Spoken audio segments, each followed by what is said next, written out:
tak korang duduk tepi pantai seorang-seorang, dengar bunyi ombak, tengok matahari jatuh perlahan-lahan?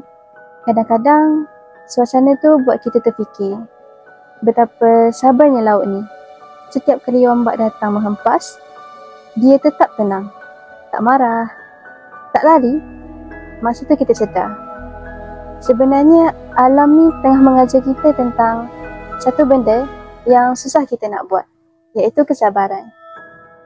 Assalamualaikum dan salam sejahtera.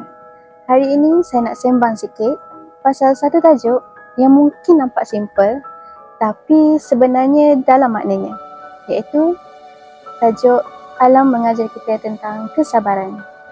Kalau kita tengok betul-betul, alam ni sebenarnya dah banyak tunjuk contoh dalam kehidupan kita. Jadi dalam cerita ni saya nak kongsi sikit antara 3 perkara yang saya belajar daripada alam. Iaitu yang pertama, macam laut, dia mengajar kita sabar bila diuji.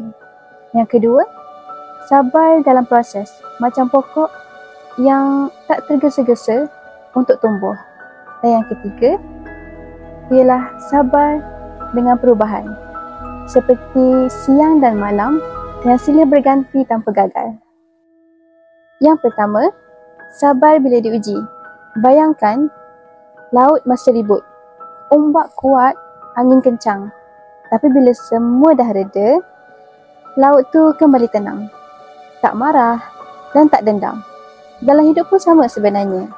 Ujian datang macam ombak, tapi kalau kita sabar, semua tu akan berlalu. Kadang yang kita anggap ribut tu sebenarnya cara Allah nak bagi kita kuat. Laut ajar kita tenang bukan sebab tak ada ribut, tapi kita belajar macam mana nak hadapinya. Yang kedua ialah sabar dalam proses.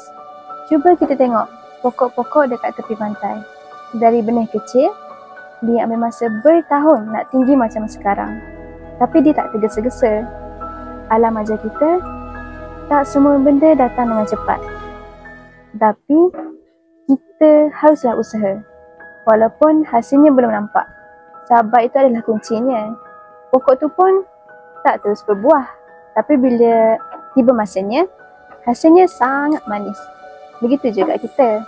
Semua ada masa masing-masing. Aspek yang ketiga dalam kesabaran ialah sabar dengan perubahan.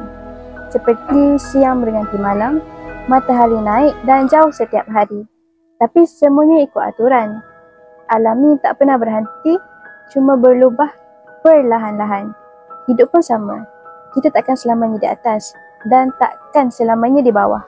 Kadang perlu masa untuk sembuh saja, untuk berubah, untuk terima. Alam ajar kita, semua ada waktu. Jadi sabarlah sikit, sebab tak ada malam yang tak berakhir dengan pagi. Jadi bila kita rasa penat, marah ataupun hilang sabar, cuba kita tengok alam sekejap. Laut, pokok dan matahari. Semua tu ada cara tersendiri untuk teruskan hidup tanpa mengeluh. Alam pun tak pernah berhenti dan kita pun tak sepatutnya berhenti. Jadi, kesabaran bukan tanda lemah, tapi bukti kita kuat untuk tetap berdiri walaupun diuji.